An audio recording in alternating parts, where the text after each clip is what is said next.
You're listening to 3-1 Greats, the podcast about people from North Louisiana making their mark in the broader world.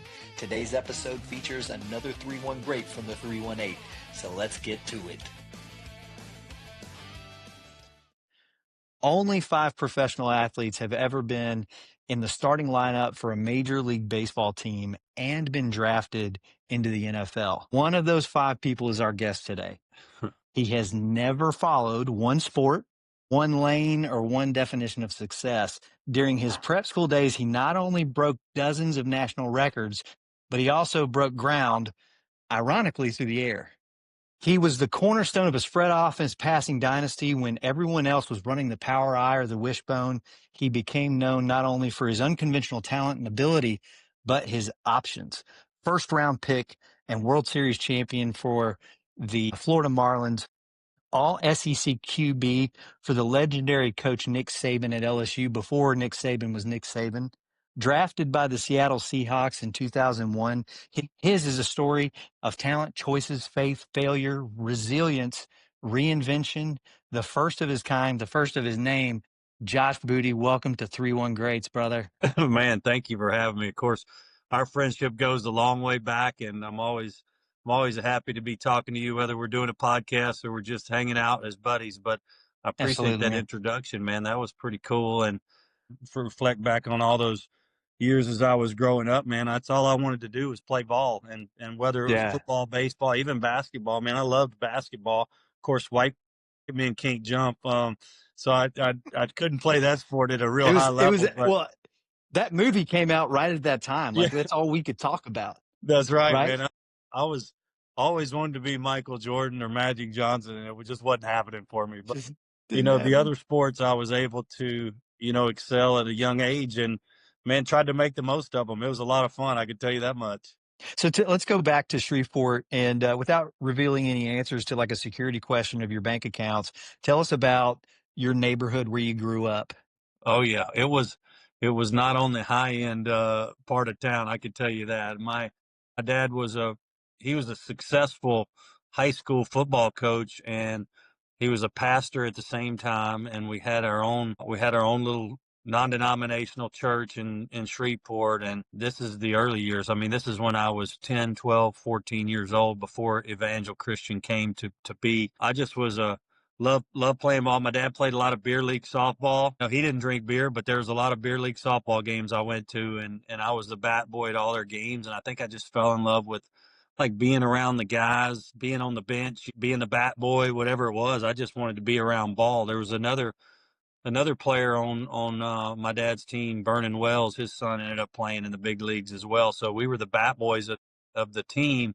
And they were a very good softball team. I mean, they weren't a professional baseball team, but they're a softball team that traveled like crazy and played a lot of games. So we were always at the ballpark. And I remember me and Vernon Wells, we would go get the bats and we'd shag balls and all that, and then talk about how we wanted to play high school ball, or maybe it was even little league at that point. We were so young and we couldn't, we loved the game and we wanted to be around it. And so that's how I grew up. My dad ended up taking a job and helping start the high school that we went to, Evangel, and I'm sure you'll get into that. But that was a big part of my life, and a transitional part of my life, going from what I thought was going to be a regular high school environment, or not a regular high school environment, but a high school environment, to being at Evangel, where we were starting a sports program. And so a lot of my youth, or a lot of things that I think about when I think back on my childhood, was really those high school years or teenage years, and the transition to watching Evangel grow and me being a part of it. But when I was young, man, my parents took me to as many little league games as I could play, and flag football games, and I did all that stuff. I played middle school football at Broadmoor Middle Lab, and we were pretty good. Had a couple good players on the team that played in college football, but that was back in middle school, man, where we didn't know what we were doing. We were running the I formation, and I was handing the ball off every time. So I threw like 6 times a game. If I completed 3 passes, I thought I had an unbelievable day. But it sounds like it all started from your father and just watching him at these, what you said, beer league softball games. Yeah, my dad was a high school football coach, but he was a college football player. So football was in his blood. He was a great player at Woodlawn Mississippi State, right? Yeah, played at Mississippi State. He signed with Arkansas. Their coaching staff his freshman year went to the NFL, so he transferred because they went to the wishbone. And you mentioned that earlier. Everybody was running the football in the 70s, and it was before all the passing trends hit especially in the South, in the right? South. Yeah, in Texas Yeah. and Arkansas and LSU, everybody just ran the football. It was like, who's the bigger, badder team, and Hmm. Arkansas was number one the year my dad signed with them out of high school, but that staff went to the NFL the next year. And so then they Yeah. brought in a staff to run the football, a wishbone staff, and he went to Mississippi State and backed up all SEC player there, Rocky Felker. I was born in Starkville, Mississippi. So I always kind of liked Mississippi State growing up till we were about 7 or 8, and I moved back to Louisiana where my parents are from. And so my parents went from Shreveport to Arkansas for a year to Mississippi State for 10 years and then came back to when I was young to Louisiana. So, of course, like everybody cared about LSU, no one cared about Mississippi State. And I became an LSU fan back Yep. when I was younger. So, okay, I'm going to get into Evangel and all that. And rumor has it that you started high school at Captain Shreve High School. Is I that did. Well, correct? I think I went for like 2 hours, one day for 2 hours. And then I was Dude, like, who am I yeah, going I to throw think, the ball to here? Gabe yeah, Meany? they weren't throwing the ball. And, I was thinking baseball too. I was like, Captain Street had a great player at the time that was a couple years ahead of me, Kevin Donovan, that I'd played with. Yeah. And he actually passed away tragically in a car accident, when I was probably 18, 19, 17, 18. He was 19, 20. He was a Texas Ranger, actually a 5th-round draft pick, but he was probably my best friend, baseball friend growing up. When I was in 15, 16, 17, 18, me and him were on the same team. I was a shortstop. He was a pitcher, and he was an awesome player. And 5th-round pick out of Captain Shreve, and no one really probably remembers Kevin Donovan because just there was no media really coverage on baseball, high school baseball back then, but he was a great Yeah. player. I've And never so heard of him. I wanted to go play with Kevin, and he was a couple years older than me, but I knew that I could play shortstop for the team and he could pitch and we'd be pretty good. I didn't know anything back then, going to high school, and I went to Shreve the first day and I did not like it. And I was like, and my dad had just taken the job at Evangel and he said, "Why don't you come over to Evangel?" And you know, and I was like, "Evangel's got nothing, dude. I mean, they got nothing. They had nothing." But Right.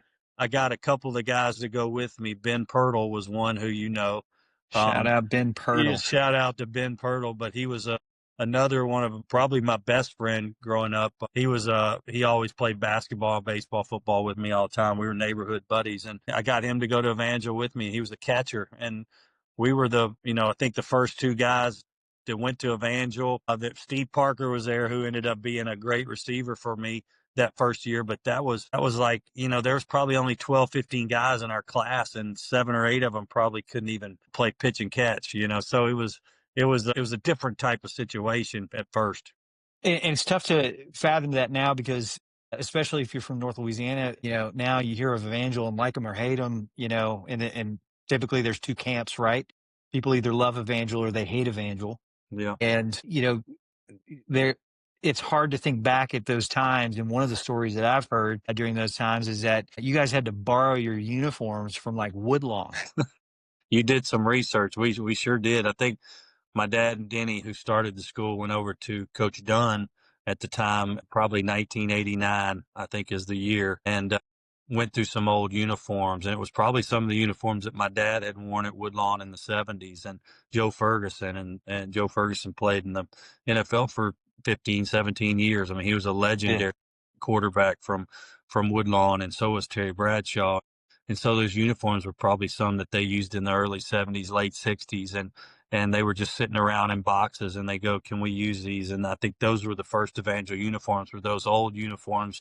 We were red, white, and blue at Evangel. They Mhm. mirrored a lot of what Woodlawn had done in the 70s to what we were going to try to do at Evangel. And that was the goal, was to be the Woodlawn of the 70s, and or Woodlawn of the Wow. late 60s, early 70s, really. Yeah. They had thrown the ball back with Joe and Terry. There was a guy named Joe I think it was Prather. What was Prather's first name? Anyways, he's an LSU signee at quarterback, and he was before Bradshaw. So they had a good run of quarterbacks. It was Prather, Trey Prather, who died Yep. in the war, and then it was Terry Bradshaw, and then Joe Ferguson, and then my father. So they had 4 All-American quarterbacks and all-state quarterbacks, really, in those 60s and 70s. And so when they started Evangel, they wanted to pass the football. That was something that my dad and Denny had always enjoyed doing as just players. And they go, if we're going to start a football program in a school, we're going to throw the football. And so chunk it. yeah, they're going to chunk it. And that was part of it. But those Woodlawn jerseys and the pants, I remember coming over to Evangel and throwing those things on. I was like, what in the world is going on here? It was like the throwback. It was like a Halloween throwback outfit. And now today, Evangel has produced elite athletes in just about every sport. There's been it's a dynasty now. What was different about that environment from Evangel that you just said, okay, well, maybe we can start something besides 8+, besides the ability to hold back players 1 year to give them an extra leg up. By the way, I read a book. Before you get into that, I want to tell you, I'm not knocking 8+. Even though it's a point of contention with me because I graduated at 17 years old. Anyway, I read a book by Malcolm Gladwell, and he talks about the advantages in that book of holding back men, especially boys 1 year, and how those men grow to be leaders at a higher percentage than guys like me. Yeah. Well, you know what? I bet Denny and Dad read that book. Here's the thing. That book was written 20 years after they did that. Oh, really? Wow. So they're truly pioneers. They're pioneers. One of the reasons this is really funny, but one of the reasons is they knew they were going to go up against all the public schools that were out there in the state of Louisiana for titles, and they wanted to build a winning program. And on the way of doing that, they knew that the academic nature of the state of Louisiana had a bunch of kids that were going to be a lot older. And so one of the things that West Monroe was doing and John Curtis were doing, the 2 other powers in the state before Evangel rose to where it got to and to that type of dominance in the state, was that they were doing the 8+ stuff. And they go, you know what, for us to compete with those teams where the academic situation wasn't as high of standard as of where you went to high school, that would have been advantageous for us to potentially do. And so they looked into it, and you could hold back as long as you were before you entered your 9th grade year. And I got lucky because I went to Captain Shreve for about an hour and a half, but I didn't do any work. I didn't do any studies or nothing. I was just there I went to homeroom, I think. And then I was like, dude, I don't like it. And I told my parents I was going to go for the first day and see if I liked it. And then I'll go to Evangel if I don't. And I didn't like it. I remember one of my teachers gave me like this assignment we were going to read 10 books or something that semester. And they were all, these long books, like, 500-page books and novels. And I was like, I think I'm going to go over to Evangel, play baseball. I know they're not going to make me read those. I hope they don't. And so that was one of the reasons that I went to Evangel, really, was that those classes at Captain Shreve were going to be tough compared to probably what I knew I was going to have to deal with at Evangel. And I knew that, it was a looser environment, and it was about the family and the church and the kids and growing it. Totally different thing. But that 8+, a lot of that was to be able to go up against some of the bigger inner city schools and the West Monroes of the world in the future. They just planned for it a little early. No, that makes sense. So going back to those Evangel days, who was the first person you ever threw a touchdown pass to? Oh, that's a great question. Probably Steve Parker. I mentioned Steve earlier. He's a really good buddy of mine still, and lives in Oklahoma. He was a great pass catching receiver and ran great routes. It was either him or Scotty Williamson. And Scotty Williamson.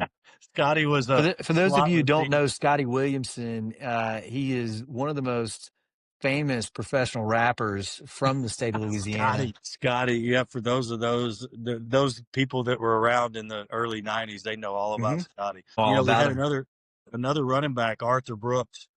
His brother Terrence Brooks played with my brother later on, and he was a good linebacker. But Arthur was our best player.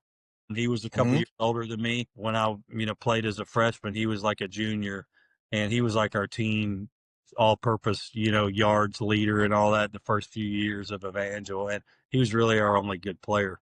I remember a guy, DeMarcus Sims. Yeah, he came along my junior year, and he probably made the most impact of anybody that ever played at Evangel, besides maybe the quarterbacks that played there, and maybe my brother Abram, because he was completely dominant. Philip Giger was unbelievable. I mean, if you look at there's a handful of guys that played there. When either we got started and got to where we or kind of we were making these jumps, right? I mean, I played when Evangel was brand new. I won the first state title my senior year, but if we don't get DeMarcus Sims my junior year, we don't win it, because I needed another receiver opposite of Steve Parker. And then my brother Abram was a freshman and had like 700 yards. I think his freshman year, he was really, really good as a freshman, but he had hold back, and he would have been a sophomore in other high school situations. And DeMarcus was just a flyer. He could take the top off the coverage, and then we could do a lot of stuff underneath with him too, and he could catch it and run and make plays. But he caught 3 touchdown passes, and we're going to get to this in our first state championship game, and he was the reason we won that thing. I mean, I was able to get him some of those passes, but he took a couple to the house. And if we don't have him, you got to have guys, man. And he was the guy. Who's the first guy who ever picked you off? Oh, I don't know. That happened a lot. I think my freshman year, we played St. Mary's of Natchitoches, and they had won the state title the year before, and they were the 1A power. And it was Logansport and St. Mary's were the 2 best teams. And I think I threw 5 picks, and I threw 3 picks to the safety. His name was Matt or Mark Vienna. He was a good baseball player too. Played college baseball, but he was just a grown man, and he was sitting back there at safety, and we were down 60-0, so I'm throwing balls, I'm just tossing balls to get work in, right? And just trying to make something out of nothing, kind of like I did at LSU. Anyways, I remember almost crying on the sideline because I was getting hit hard, and they just killed us. And I threw my 5th pick up, and I came to the sideline, and Denny's like, "You cannot throw the ball up in the middle of the field when they have a middle of the field safety." I'm like, "Coach, I don't even know what I'm doing out here. I'm running for my life. I got no protection. I mean, I'm just getting hammered. I don't, probably got a few concussions in the game. They were killing me." And they were teeing off on me. It's like Evangel, when we got good, was probably doing to other teams. And we took our lumps those first few years, but my freshman year, we had no business being out there with some of those teams. And we only had probably 26 players, and it's hard to even practice 20 players, So you ended your high school career. I think you were the only high school athlete in the United States with 11,000 yards passing over your career in high school. Nobody had gone over, I think, maybe 10,000 at that point, and you were the first to get to not only 10,000 but 11,000. Talking about those athletes in North Louisiana being it just seems like we've produced so many great athletes and QB talent, and continues to produce that QB talent. Before you, like you've said, there was Joe Ferguson, there's Terry Bradshaw. One name that we haven't mentioned, Stan Humphries. I think Doug Williams also. I don't think he grew up in North Louisiana, but he was Grambling's QB. Out of all those names, from what I can see, you were the first All-American in 318 history. Now, I think you did mention that Joe was maybe an All-American. Joe was. I couldn't find any record of that, but like you were at the very least an All-American, the first All-American in 20 or 25 years in North Louisiana, if not the whole state, and especially at the QB play. So your status in Louisiana at that time was very, very unique. Can you talk about that, like as a high school kid, as a 17-year-old, 18-year-old kid, 19-year-old kid, if we're talking about Evangel, as a high school kid, what was that like? It was definitely a lot of fun. At the same time, it was very rewarding in a lot of ways, and in a lot of ways, there was no social media back then. And so I kind of did it before that era ever Yeah. happened, and before cell phones and all that. So, you know, everything was written in the paper, everything was on the news. That everybody paid attention to those things. I remember the Shreveport Times. I mean, I felt like I was on the cover of the Shreveport Times every day. It might have been every other day. It was a lot. Yeah. And then when I decided to go play at LSU and to sign a football, you know, letter of intent to LSU to play football and to play shortstop, because I was going to do both at LSU and Skip Bertman was the real reason I wanted to go to LSU. I knew I could play shortstop and start as a freshman. He guaranteed me that spot. And then I was going to Wow. battle with Jamie Howard at LSU for the starting quarterback job as a true freshman. And I knew I would play early. I just knew, because I was the top recruit, in the state and in the country, really. And that was like ESPN's the ESPNs of the world were coming to the game. But the real thing that was amazing was the college coaches that were on the recruiting trail and came to my games or came to the house. And that was Wow. when I really realized, I think this is pretty darn cool, and I'm blessed, and it was humbling, but at the same time I was like, I've got a responsibility to be damn good on Friday nights. You know what I'm saying? Because those Yeah. guys were showing up to the games, and Bill Walsh and Paterno and all those guys were coming in to games and watching, and it was like, man, this is pretty incredible. And then ESPN, well, the Shreveport Times really pushed me in the beginning, and then it was like all the Advocate and Baton Rouge, and then it got to be the USA Today, and the things that we're doing, they were following, the passing stuff, and then the All-American stuff, the USA Today All-American stuff, and the MVP, of the USA Today All-American team, and they didn't have the ESPN rankings, the recruiting rankings back then, but they had Yep. the Super Prep, top 25, USA Today, first team, MVP. They had that, and I was number one on all like the Max Prep stuff, or all. And now there's a million different ones, but back then there was only a few. There's the Reebok All-American team. There's the Parade All-American team. Those were the big names of the All-American teams back then. And then when I got, I played USA on the USA team in baseball after my junior year, and I roomed with Alex Rodriguez, and we batted 3-4 in the Wow. lineup, and Konerko batted fifth, and they both hit 600 homers in the big leagues, and it was stuff like that I think everybody was kind of paying attention to, where it all, having the baseball and the football together Hmm. was created more of a hype machine than just if it was just football or just baseball. Of course, football So, gets more hype than yeah. baseball, but when I had them both going at the same time, it was like Sports Illustrated was doing interviews, with or articles. Yeah. Yeah. So it was that was pretty cool time for sure. And I was proud because I was helping put Evangel on the map, dude. That was probably Yeah. my proudest part of it, was that I was getting to share it with the people at Evangel, and people were coming to the games, and it was just a big deal. And it Yep. was probably a small deal, but it was bigger than what anybody had ever seen in Shreveport. So I was like, I'm gonna roll with this thing. I felt like Yeah. LeBron or something in high school. Oh, totally. I was in the crowd. I remember when you made the announcement that you were committing to play quarterback at LSU. And I remember that day very, very vividly. Like we were in, it happened at the church, Yeah. at the old sanctuary that they had. I specifically remember after you made the announcement and you held up this number 10 jersey, like I remember the piano player just like going to town. It was, yeah, that was the non-denominational evangelical movement. Yeah. Yeah. Maybe had a Jericho march after that or something. That's funny, man.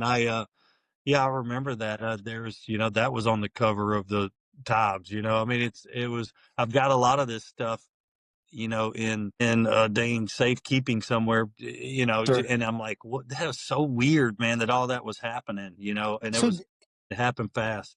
yeah, it's a dream, man. Very few people in history have had to choose between a full ride scholarship at a blue chip program and being, going to play professional baseball. At that time, after you made the decision to play football and then you kind of think about baseball, like what did that feel like in real time? Like, My senior year, I had won the state title. We had done what we had set out to do at Evangel in terms of football. Everybody and their mother in the state of Louisiana who cared about sports knew who we were and who I was at that time. And that was probably the height of it for me, was right after football season and winning the title and having, being the number one ranked recruit in the country, and then having to spend Christmas with the family and then go to work in baseball and try to become a first rounder in baseball. So it's just like flipping the switch, right? It's like, okay, now I'm going to go 50 yards over here on the other side of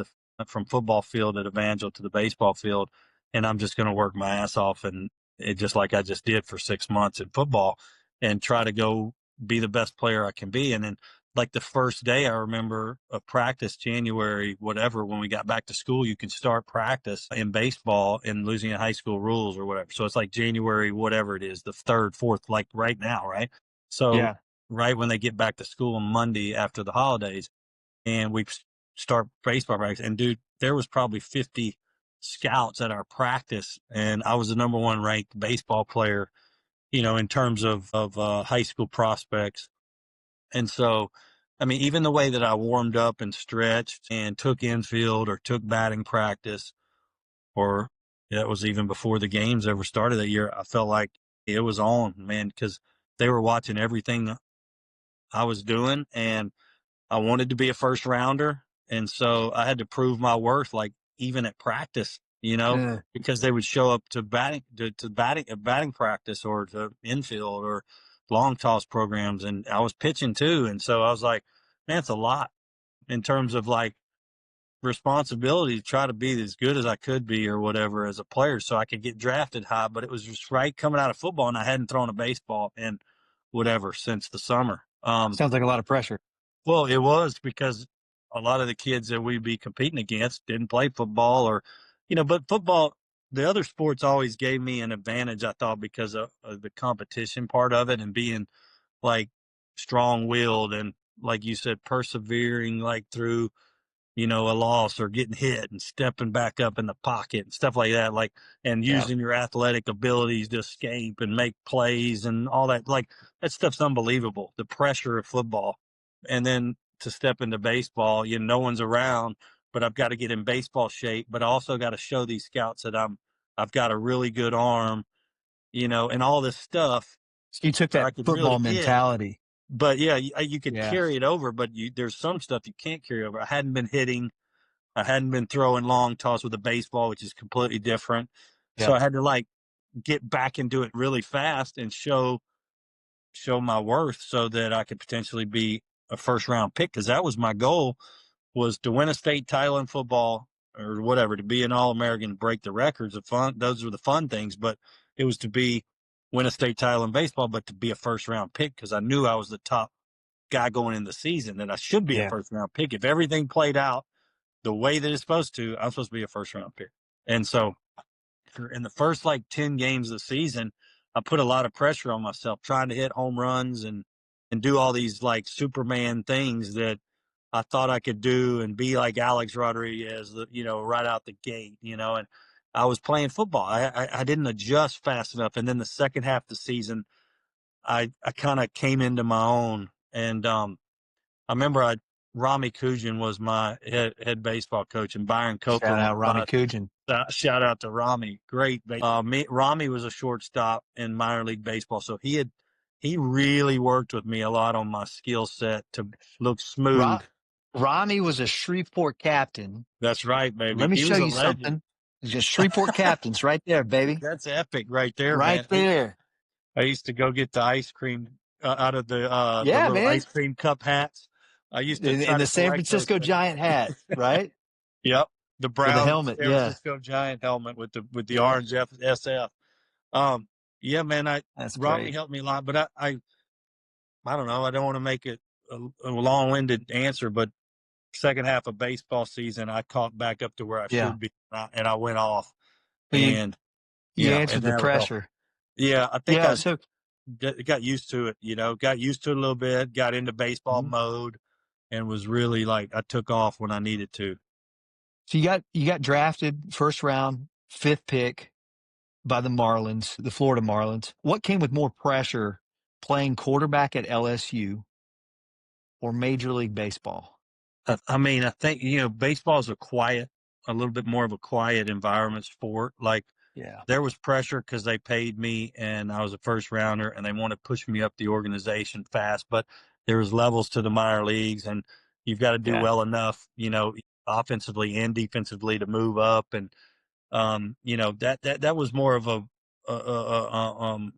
progress thing. Like I needed to make progress at LSU when I ended up going back, 4 or 5 years later. It was instant pressure because I was supposed to come back and help them be the savior, Yeah. whatever, and start right out the gate. And, I hadn't played football in 4 years and it was weird with the pads on and I had my brother there and there was this build up and that I would come back and play. And that's a whole different level of build up, than what I had to face, I think, in the Myers. And that was tough because that's a business and I wanted to be a big leaguer, but LSU with the expectations, it was almost unfair expectations because I hadn't played football, but in 4 or 5 years, our team wasn't set up for success either. And I'm not blaming anybody, but we weren't a passing culture. The system wasn't built for me. Like I wasn't in the shotgun. I didn't have 4 wideouts, 5 wideouts. Like today, LSU system is much different and set up for a guy like me. It was under center, fullback, tailback, 2 tight ends, 1 wide receiver sets. Like that wasn't. It Yeah. was old school football. It was run first. DiNardo was there, and he made us play with a large girth Nike ball, which wasn't, easy to throw. It was like a rugby ball. And it was like, but it's better for the running backs to hold it with. And it was just old school football. So it was like going back in time for me. And it wasn't as sophisticated as a passing offense. And so when we had to pass, we didn't pass well.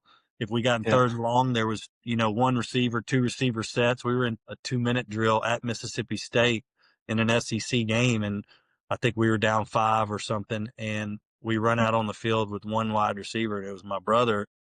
And I'm like, we're in a 2-minute drill. We got 1 wide receiver in the game. I mean, it doesn't even make sense. And so, it was like pull your hair out type thing. Is that But I wanted to be DiNardo or Saban? DiNardo. DiNardo. Okay. Yeah. DiNardo. He just wasn't offensive. Like he wasn't a passing guy. He was an offensive line coach. He wanted to run the football, show him. And they had been really good. They had Mawai and Faneca at LSU, Todd McClure, the center, the year before I got there. They all went to the NFL and they had Kevin Falk and Cecil Collins. They had the run game was dialed. And then I got there. They lost the early round draft picks and on Mhm. the line, and then they lost Kevin Falk. And so I was there, and Rondell Mealy was good, but he wasn't Yep. Kevin Falk. And our line was not that good, and they weren't those other guys. They're Hall of Famers. Mhm. So it was very different. Larry Foster and Abram were my 2 wideouts. They were starting at the time in '99, and Abram got hurt with a back injury, and Larry Foster got caught purse snatching in the quad, and he's out. He never played a snap with me. And so Wow. now I've got Jarrell Myers, a true freshman, out there out wide, and Reggie Robinson, who is from Fair Yeah. Park, which is a Mhm. 318, and he was great, but he was a young player who hadn't played any. And so it was like, and I had Tyrone Frazier, who went to Woodlawn High School and was a great Yep. option quarterback, but he had played minor league baseball and come back. And so Mhm. it was just very tough. And Yeah.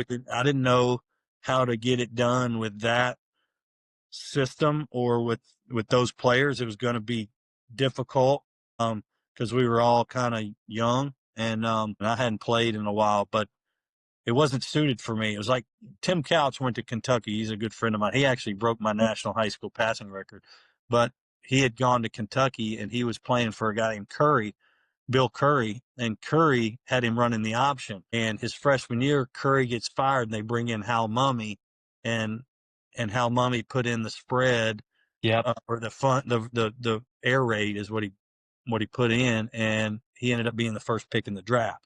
And Yeah. Cal even say today, man, if Curry would have stayed, I wouldn't have been shit. I mean, it's just you're a product of your environment too, especially as a quarterback, and that culture is big. Yeah, absolutely. Yeah, I think about that in baseball. One of my favorite baseball movies is Bull Durham. Oh, love it. And in that movie, Kevin Costner's talking about the difference between a 200 hitter and a 300 hitter.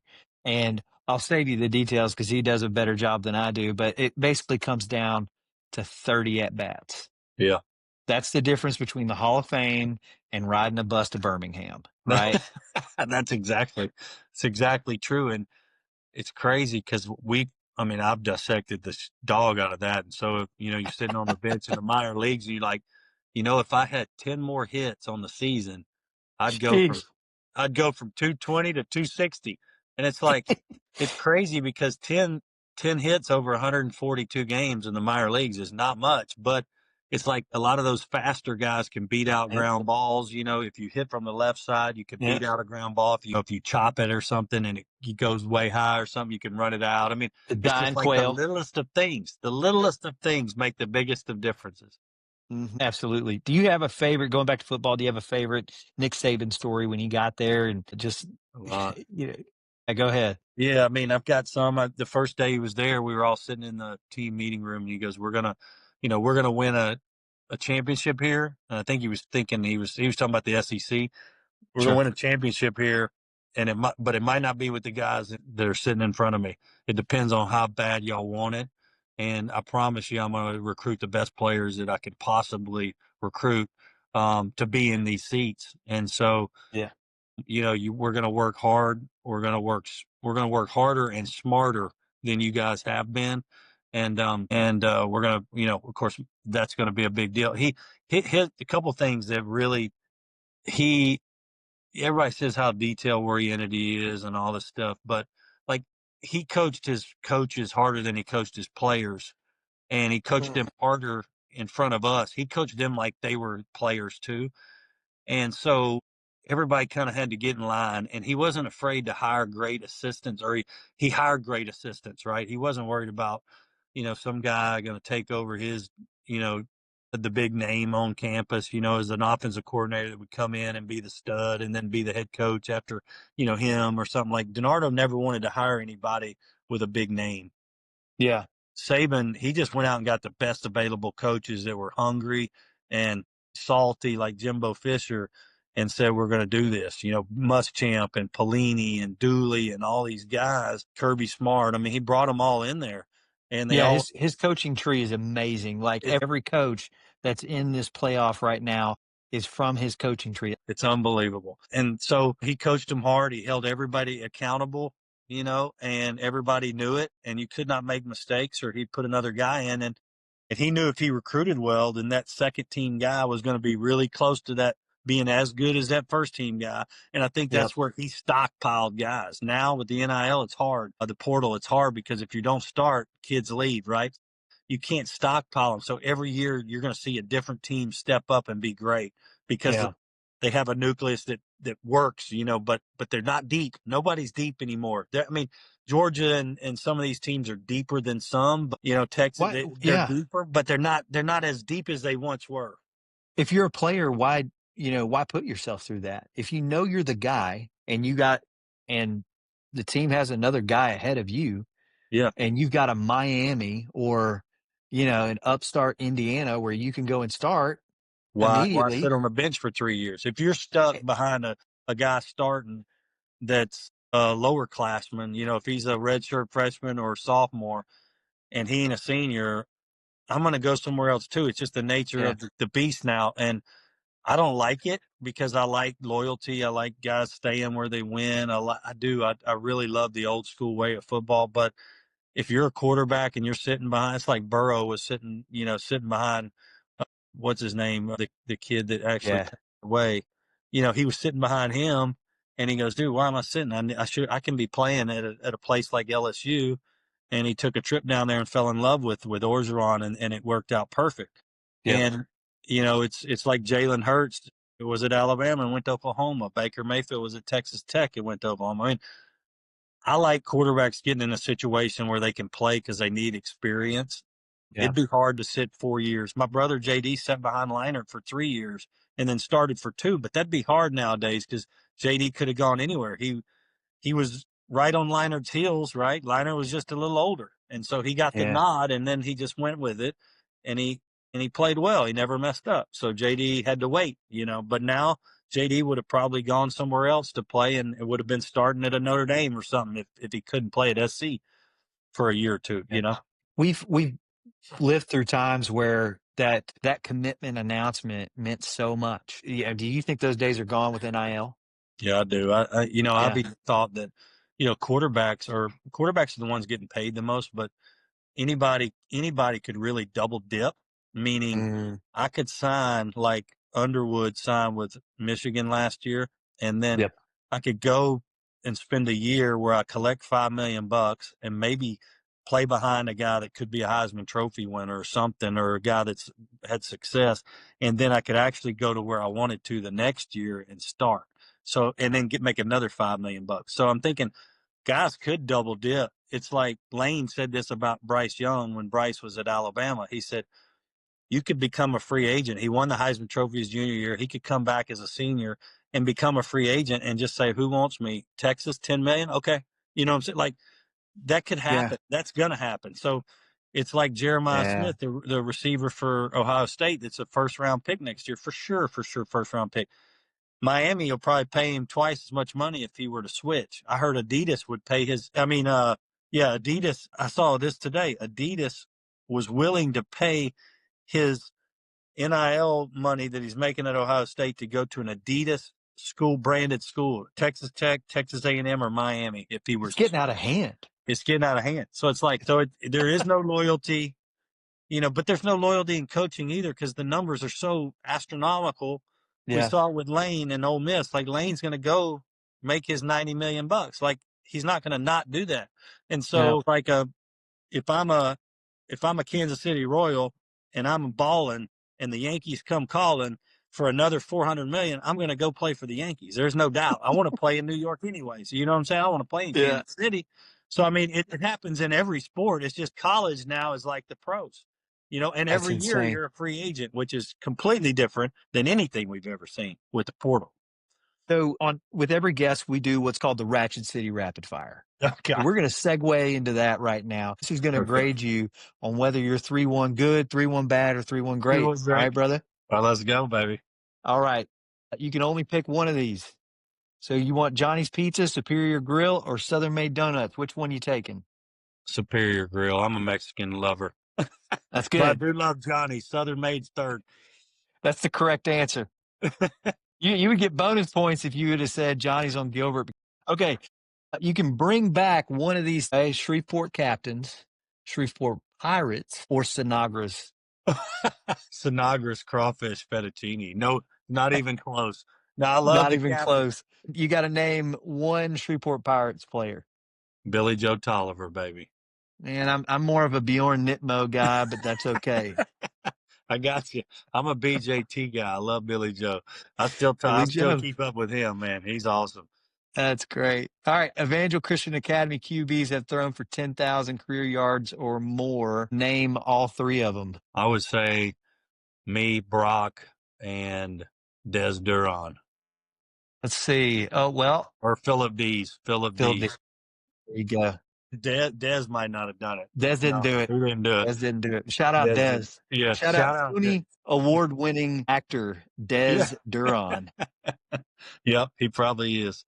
All right, current ECA QB Peyton Houston is at 8,800 yards, so he's almost there. With a year to go. Uh-huh. How many Texas Street bridges is that? Dude, that's funny. That's a long Texas Street bridge, brother. You know that kid's it's like 8 of them. I didn't count, but yeah, 8 of them. It's probably 8 of them. 8 of them. All right, last question. You were an All-American football player in Shreveport. Can you name the second one after you? Yep, Eric Jefferson. Bingo, brother. Big E, baby. What a bad dude.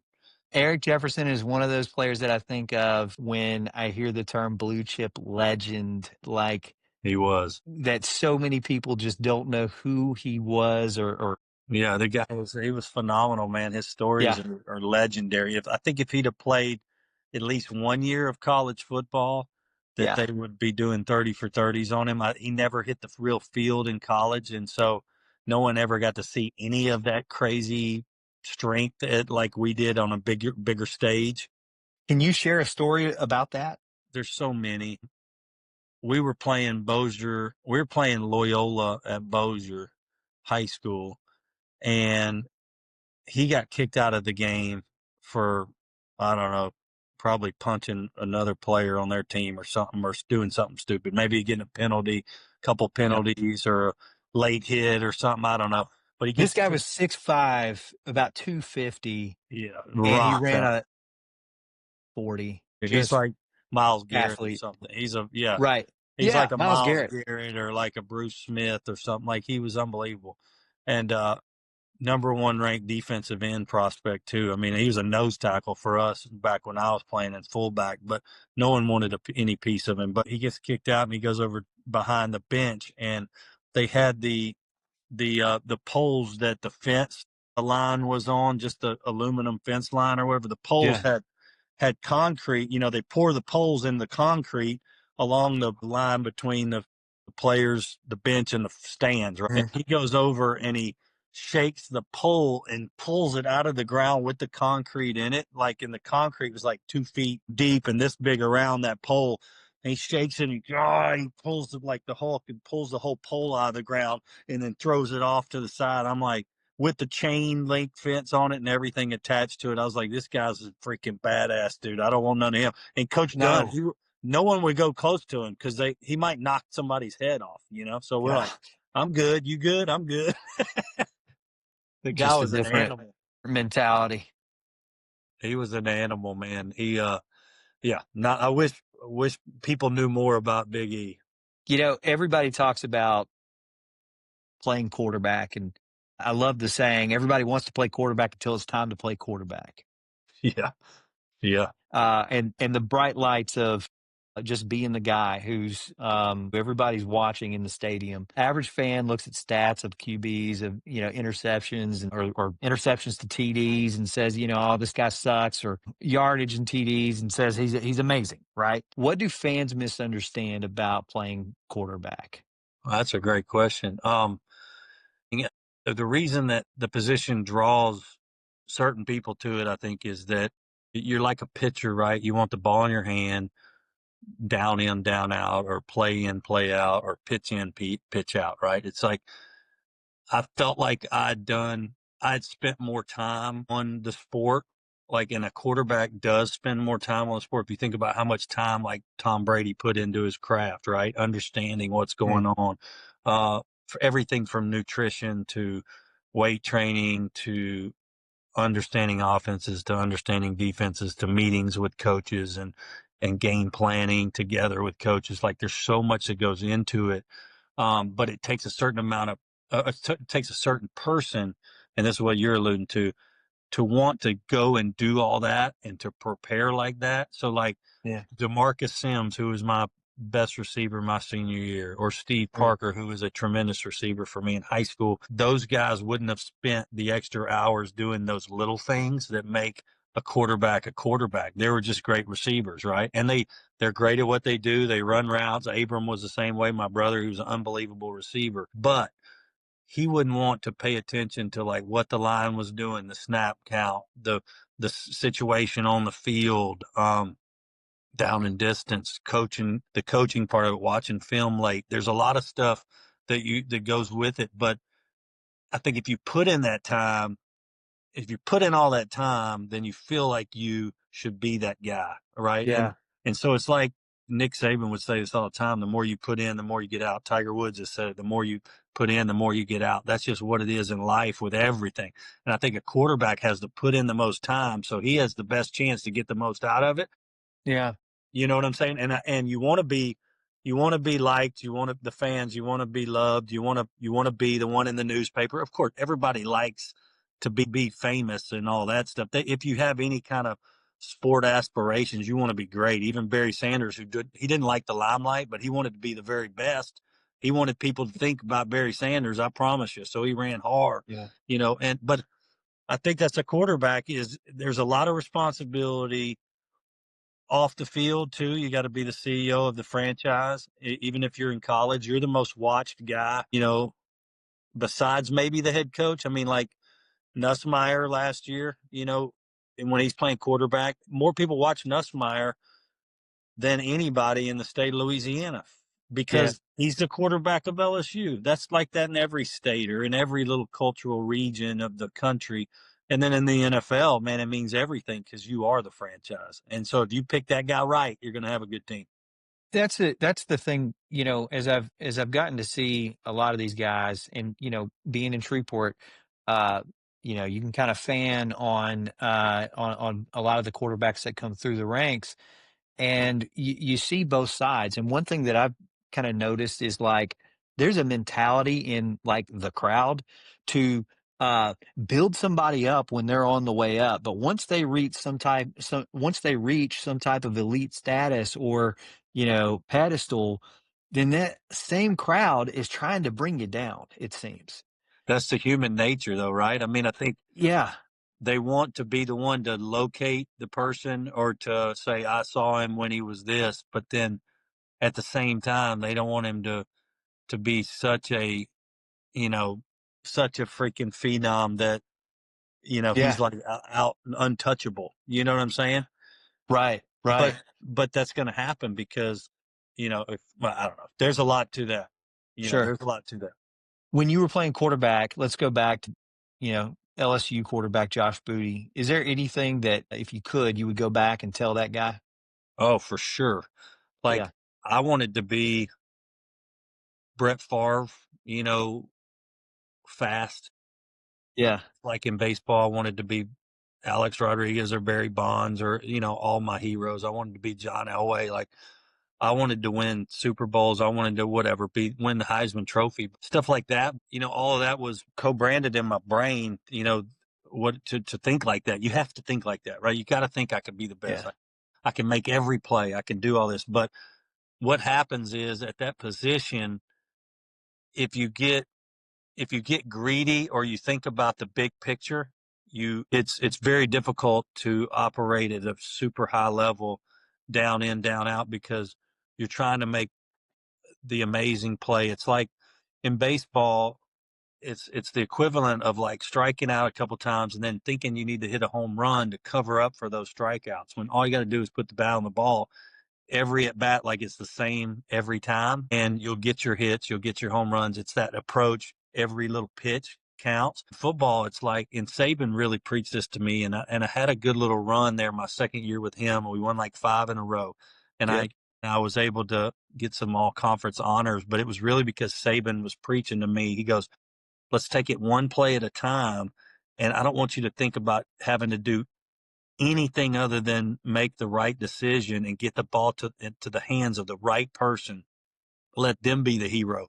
And I'm telling you, I started not putting pressure on myself, and I flipped the script of pressure and not on myself, but like, I'm just going to get it to the right guy on time and accurate, make a good decision. It's probably what Mendoza's learned at Indiana. That's why they're so effective. And he's not that skilled, but he's not. He might be an unbelievable pro, but it's going to be because of his thought process. It's not going to be because he's a super athlete. And same thing with Brady. It's like he just took what they gave him every single time. Punting wasn't bad. He just played the percentages right. He just was smart. And I think as I get older, it wouldn't be to try to do too much, try to hit the home run after striking out, try to, that first year at LSU, we were bad. I was in third and long a lot. I tried to bail us out. I threw a lot of interceptions, but we didn't have anything going offensively, so I had to try to make something happen. Second year, Saban, he got me in the right train of thought. Second half of the year, it's like, we're good enough. You get it to the right guy. You get the ball to Josh Reed in the open field, he's going to make some plays. You get it to this guy or the tight end, Robert Royal. He'll make plays. Don't worry about doing too much. And I started just boom, boom, boom. And then we won like 4 or 5 in a row. And then next thing you know, I'm all conference. I'm like, wow, That's how easy that was. Just take the pressure off myself because I'm thinking everybody's looking at me to throw the deep ball touchdown or to make these freaking amazing plays. And I'm sitting here, not making them because I'm trying to make them and I'm not letting the game come to me. So I think that's what I learned that second year that helped me really take off for those few games. And it was a little bit of, it was a little sample size there. Yeah. But that's what it was. And I haven't even told that story much, but besides to like my dad or my family, but that was the difference of being a decent player or a bad player to a decently good player or a good SEC quarterback was you can't just ball to the wall. It doesn't happen like that. And in high school, I could just ball to the wall, like what Peyton Houston's doing at Evangel. You just run around, make plays. It's like, oh, this is easy. It ain't like that in the SEC. He'll learn. Yeah. As just like an armchair guy, I've just noticed that these guys, we've seen a lot come through the ranks that have been in Louisiana where super, like all world talented athletes, just exceptional athletes. Brent Rawls comes to mind. Like that dude, I've never seen somebody throw a football farther than Brent Rawls, maybe Jamarcus Russell. Yeah, Now, I've never seen that in person, but I've seen. Yeah, right. He was phenomenal, talented, exceptional. Dude. But that talent only gets you so far, because when you get to college, everybody has that talent, and that's what I think is so, especially for football. I think it's so rare to take. There's a million high school football players out there, and of those high school football players, only about 70,000 will play college football at any level, whether that's, Harding University or Centenary or LSU, right? College football at any level, there's 70,000. Of those 70,000 every year, there's only 200 to 300 that will eventually make an NFL roster. Yeah. And then you talk about starters in the NFL or just, or just playing in the league, like making a roster for more than just one season. That's like elite. Like it's exceptional. That one season that you were able to pull it through at LSU and make an all conference name for yourself, that catapulted you into the NFL, and you were drafted by the Seattle Seahawks, and then from there went to Cleveland Browns. What did those experiences give you for your life after you hung it up like that? Man, I take a ton probably, but I played for so many different types of coaches and guys, and been around so many guys, and I love the locker room, and I still go out and run on the football field instead of running on concrete, the street or whatever. I go out and I don't jog. I run my little sprints, and it's a lot of BS, but it's they're striders, and they're a little slower than I used to run. It's stuff that Saban used to do with us, after practice on Tuesdays. It's like, we'd go out and run 40-40s or 50-50s after practice, and that was our conditioning. And I still do that stuff today. So, not only is it mental stuff that I learned from him, but it's like physical stuff that I still do. It's like crazy stuff because I just love it. I wish I was still in that time in my life. So those are the fun things that you can, I guess, look back on, but it's like, I still want to be playing. I saw Rivers. We saw Rivers the last 3 out of the last 4 weeks starting in Indy.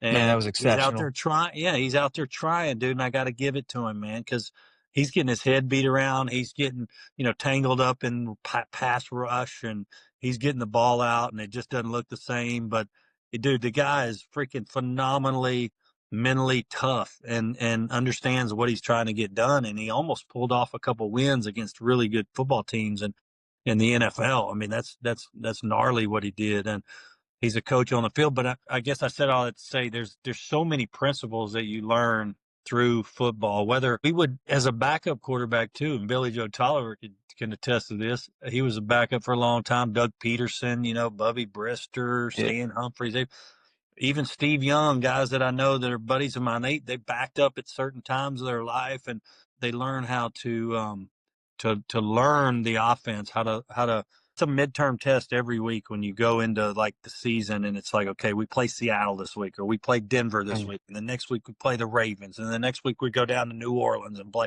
Everybody's so different, so it's like studying you learn how to be a studier, which is Yeah. crazy because you don't think of football as like a class, but man, it's like a midterm test. You're studying for the New Orleans Saints this week. You're down there on the road.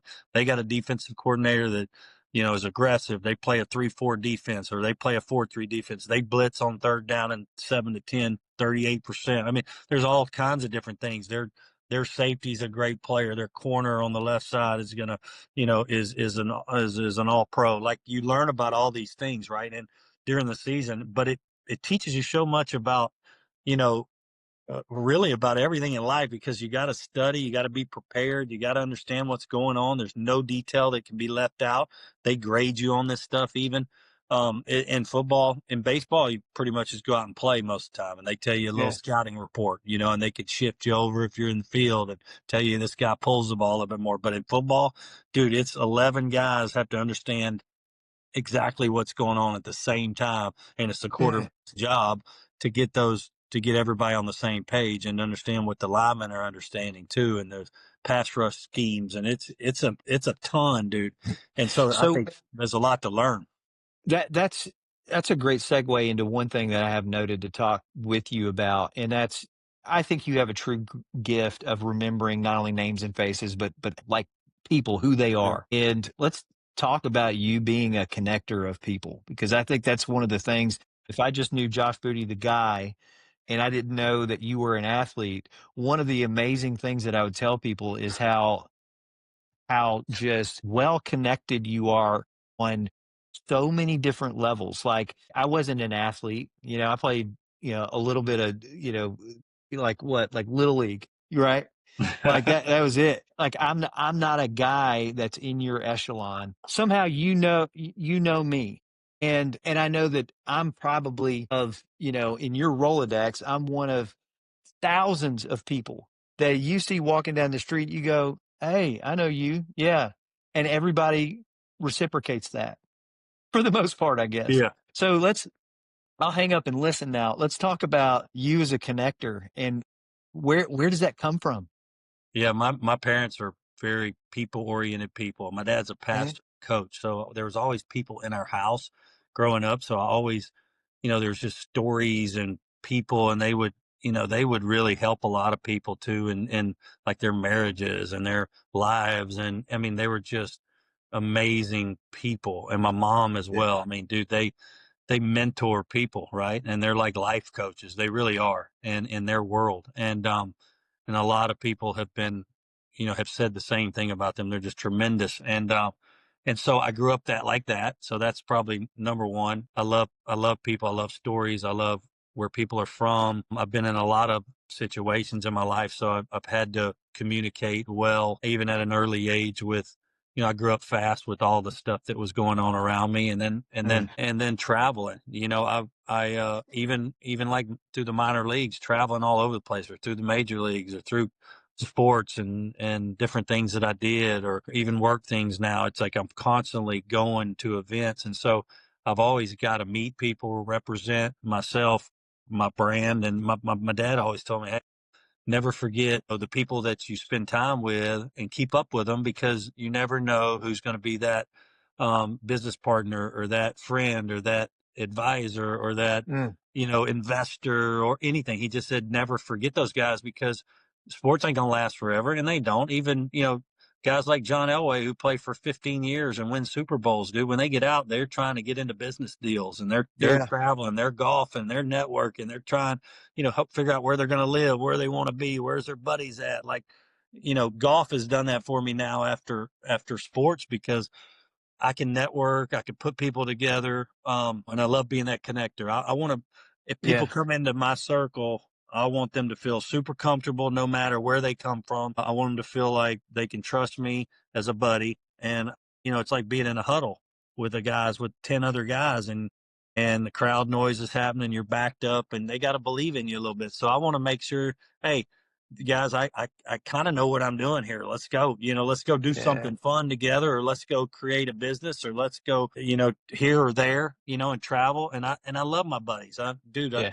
That's like my favorite thing in the world, is going and doing things with friends. And yeah, I mean, I'm going with 16 guys to the Indiana Oregon game. I didn't go to Indiana or Oregon. I went to LSU, but but I'm going with a bunch of Indiana Hoosiers to the game because I'm in a venture capital deal with one of the a former alumni. Next week I'm in Puerto Rico playing golf. We got 32 guys going to play in a Ryder Cup match, and I'm the captain of the American team. So it's just fun stuff, and that's how I keep. I love it. I love people. Of course, I love sports. You know me. I watch every game that I can possibly watch. My son was at Clemson.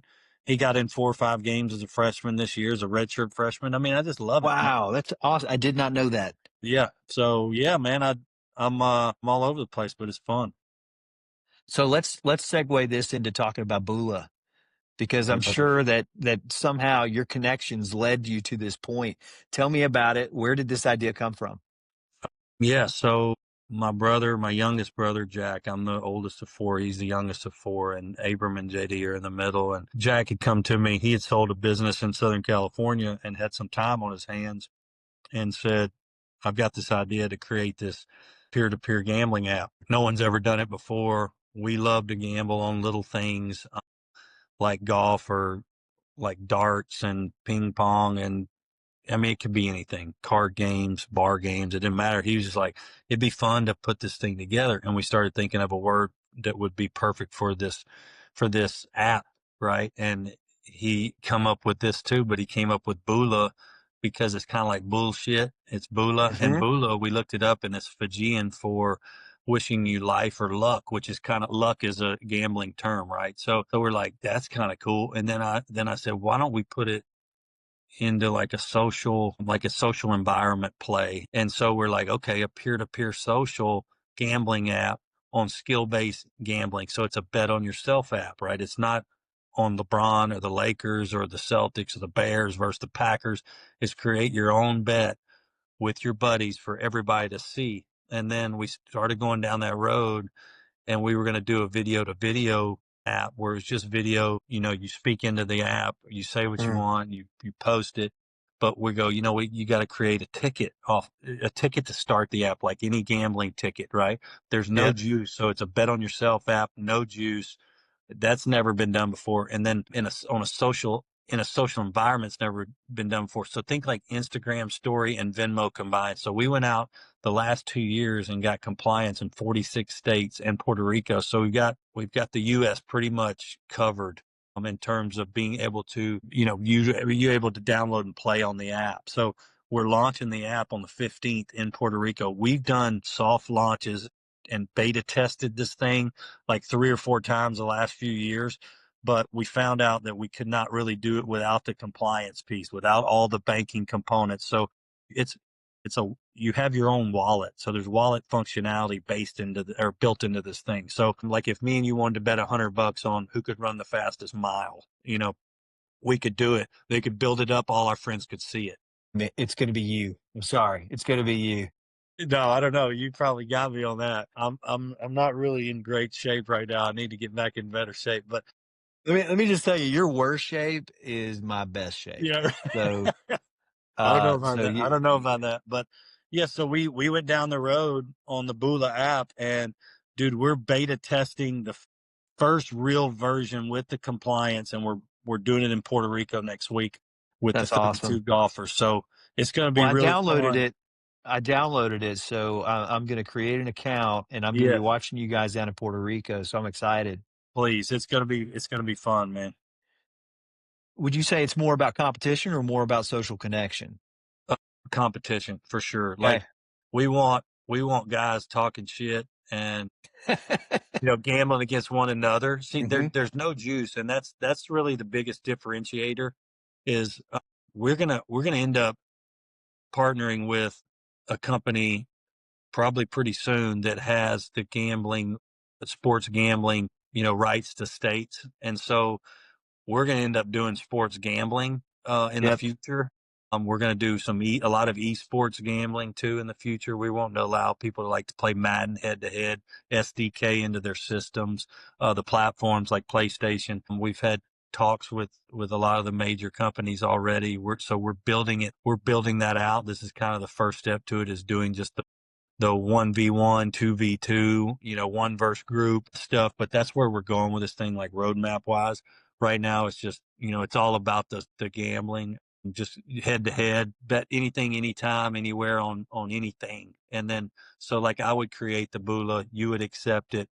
It would get locked in, but you'd have to have the money in your wallet for it to get locked in. Because one of the reasons we came up with this app and this type of play was there's so many gambling moments that happen, but a lot of them go unpaid. So it's like, oh man, I don't got $20 on me. I'll catch you tomorrow. You know what I'm saying? Or Yeah. I don't have 120 I lost in golf. Let me Venmo you, and you never hear from the guys again. Like the half of them go unpaid. It locks the bet in right when you accept it, and the Put your money money goes. where your mouth is. Put your money where your mouth is. Money goes into escrow, and then there's a winner and a loser. We're going to have third-party judging. We're going to have crowd judging in the future, but right now it's just head-to-head. That's awesome. So Bula is the app. Put a Bula on it. Put a Bula Is that on it, right? baby. You Put a got it Bula right. on it. You know it. Yeah, we're excited, man. This is a long time coming, and Yep. we're about to do a lot of fun partnerships too with golf brands and stuff. So and influencers. So it'll be a lot of fun for us to try to push this thing out. Awesome. So let's wrap it up by talking to some predictions. So Lane Kiffin, big news as of late. How does he do in his first season at LSU? I think relatively good compared to how we've been in the past few years. I think we Short and can't be any sweet. better with the athletes we got. I mean, you saw that in the bowl game. You're like, oh my Yep. God, this doesn't look right. Houston beat us. I remember being like that in 99 where it just didn't look right. And then here comes Yeah. Saban and everything started to look really good. And it's like, okay, that's how you play ball. That's how you get coached up, you know? Yes. He's good in the run game. We haven't been good at all running the football at LSU in the past few seasons. So I think he's Lane. You think of him as a spread guy with guys that can throw the football, but dude, they run Yeah. the ball really, really well. He's had great running teams in the SEC with lesser talent at Ole Miss. The last 3 or 4 years he's been amazing there. I played for Lane in Oakland, when Jamarcus was there. My brother played for Lane at SC for 5 years. Like, I like him. He's a great play caller. So it's going to be fun to see. I think we're going to do a lot better. I would say maybe 9-3 first year, 10-2. I mean, we're going to get going. I like it. I like it. Do you think the NIL speeds that up? Yeah, I think Yeah. he knows how to handle the portal, Okay. and that's why we went and got him. I think you got to be able to do that now, and he's kind of a leader in that space, and I think that's what you have to have now. You can't have an old school coach, and as sad as it is, because I love the old school football stuff, but it's just not like that anymore. You got to be a likable coach. You got to be a likable coach that understands what he's in for, and he's willing to go and do it all, and he wants to be cool. I mean, Lane's the perfect fit. He's like a modern day Spurrier. It's the era of the player's coach. And Yeah. you hit the nail on the head. I think Spurrier would just dominate. Oh, he would this dominate era. if he was 35 or 40 and had the energy. He would just get everybody stirred up like Lane does on Twitter. Just now it's a social media world, but Spurrier would be unbelievable on Twitter. Unbelievable. So, Arch Manning, what's his best quality as a quarterback?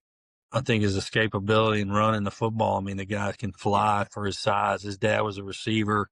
You know where it came from. He can get up the yard fast. I think he's learning how to be a better thrower. He wasn't a very good thrower coming in terms of throwing on time and accurate. I think he's getting better the second half of the season. He was awesome the first half of the season. I was like, I don't know if he can play that position, or are they going to run him out of town or play another guy?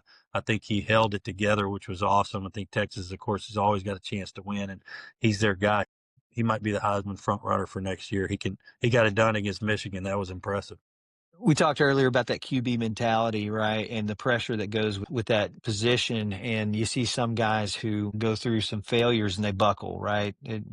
Few players come to mind. Arch, I think I saw the opportunity to buckle this year, right? And to just completely fold. And matter of fact, I think there was some boos. It's easy to get at a place like Austin. Yeah. And then you see a completely different, just, a phoenix rising from the ashes almost towards the end of the season. And, I kind of looked at that and thought, man, I think this kid's going to be all right. Yeah, I think the scouts were looking at the same thing we were looking at. It's like, can he play that position? Is he a first round type guy? And then you go, wow, he was able to get through the rough spots in the beginning and kind of come out of it. And it'll be it'll be fun to watch how he plays early next year because you Yep. want to start fast. If you're going to be the first pick overall, you want him to start fast. You know, if he's that type of player, I just know his running ability is a big part of what makes him special. You know, and a lot of these guys in the NFL, they can really run. You know, that it's just such a big deal now. The RPO and the runs that are coming off of some of these play calls for quarterbacks, the QB, runs, and so it's. I think this league is perfect for him. If he can throw the ball a little bit better and be a little bit more accurate and on time. I think he misfires a little bit and he had a long arm action, but I think he's gotten a lot better over the second half of the year. And Sark's a good guy to play for to get better. He definitely seems like he has a growth curve that will unfold here in the next few years. So, okay, real quick, predictions on the games coming up for college football playoffs. You mentioned you're going to be at Indiana, Oregon. Give me a just a real quick prediction on that game. You know, Indiana looks like world beaters when they beat Alabama like that, but Alabama got beat bad by Georgia, a month ago like that too. Alabama's not playing very well. Oregon can score some points, but I still like what Indiana's been able to do up front, and I think they got a great, especially their offensive line, and they got great receivers. They just look like they're playing like awesome, like the Patriots of old, kind of just smart ball. They play together. They're tough. They don't make mistakes. I mean, Oregon can put some points on the board, and Dante Moore is he's a great young quarterback. I think he's going to be a great pro. I think it's Indiana's year, and they've already beat them I think once. so too. Tough to win twice, but I mean, I'd have to say Indiana. It's like everything's supposed to happen for Indiana. You can't count them out. Yep. Oregon's a powerhouse. I mean, I think they've got a great chance. Indiana, you just can't count them out anymore. It's their year. I think it's their year. I think they got the juju. It's the storybook deal. I know, but it's like it might be their year to win this whole thing, which is just crazy. That's right. So scoring prediction, what do you think? I think it'll be high scoring, 34-30, 34-30. You heard it here first. Indiana, Oregon. Indiana over Oregon, 34-30. And Miami, Ole Miss, who you got? Man, dude. I'd have to go with Ole Miss, man. They look like hotter than Pistol too. And I know Miami's got the defensive line and Bain Jr. and those guys, but I think Ole Miss has more weapons than Miami. I do like Miami's freshman receiver, but I love the weapons that Ole Miss has. I think Chambliss throws the ball well. He moves well. Like, man, I mean, to do what they did to Georgia and go up and down the field was pretty impressive. And I think Chambliss had like 13 or 15 and, complete throws in a row. Like, dude, he was just on fire, dude. I don't know. It's going to be hard for Miami to beat Ole Miss. Ole Miss looked pretty sweet against Georgia, man. They were unstoppable. Worry a little bit about Ole Miss's defense but Miami, I don't think Miami's like this huge offensive juggernaut. I just think they're a sound, tough team, and I think Ole Miss can outscore them. Okay. So I like Ole Miss. I'll take Ole Miss 31-27. Two close games coming up. Yeah. I like it. I like it a lot. And then, national championship game. You've got Indiana and Ole Miss in the Natty. It'd be unbelievable just to know that Lane Kiffin walked out on his Ole Miss Rebels, but they're walking into Miami for the national championship game. Unbelievable. I love it. You know what? I'm going with you on this. Ole Miss takes it all. Ole Miss takes the Natty, and then LSU beats that ass next year. We're going to set up. We're going to set this up. We're believing for it right now. LSU has to go to Ole Miss next year, and I think Chambliss might get that 6th year, which it'll be tough to beat him. But yeah, I like Indiana in that game, but I think it's like a 3-point game. Same thing, 31-28. I like Indiana over Ole Miss, but Ole Miss winning it all would be pretty freaking awesome. It'd be fun to watch that happen. I like both. Indiana takes it all. Yeah. All right. So, one last question. Peyton Houston, 3-1 great. Who do you compare him to? It's a great question. He throws a really nice ball. He moves pretty well. I don't know if you remember the guy at Florida, Chris Leak. He played a little bit before, some of the Tebow teams. Yeah. Chris Leak threw a really good ball. He was athletic. He wasn't a huge runner because he loved to pass first, but Peyton Houston loves to pass first. I think he's a little bit better of a dual threat. Peyton is, but he's just got a little bit of that Chris Leak to him, to me. And he's mature. He loves it. He's not scared. He's athletic. I don't know. Chris Leak might not be a great comparison, but I like that comparison a little bit. Peyton's not a big guy.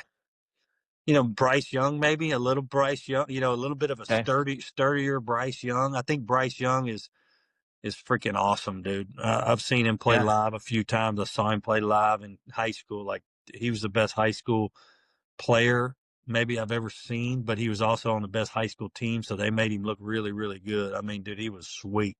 But, maybe a little bit of Bryce Young. Bryce was really, really good though. But so Peyton's looking good too. I just think they're both small guys that can get it done, which you didn't used to not see those guys. Yeah.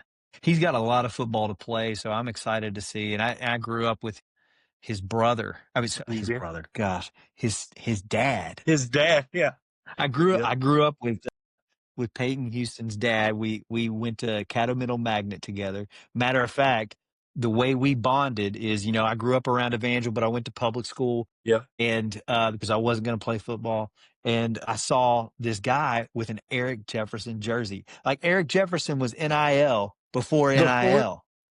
So this guy's wearing an Eric Jefferson jersey, like 35. I remember seeing it, Really? 35 Jefferson at Caddo Middle Magnet. And I go up to him, I'm like, How did you get that? what are you doing wearing Eric Jefferson's jersey? And he goes, and I forget if he said that's my brother or what, but Sean Houston, Peyton Houston's dad, was wearing Eric Jefferson's jersey. And like, me and Sean bonded over that moment because I grew up around Evangel, and apparently so did he. And we've been friends ever since. And then I randomly see Sean in Frisco, out in front of the Frisco Star, out in front of the football field, about I guess it was 4 or 5 years ago. And Peyton was there as a 7th grade, 8th grade football player playing 7-on-7. And he told me then, he was like, man, watch for my kid. He's going to be something special. And then here he is breaking national records. He's worked 4 or hard 5 years later. Yeah, He he's worked has. hard. Sean's a great Definitely. guy. I Shout know out he's Sean Houston.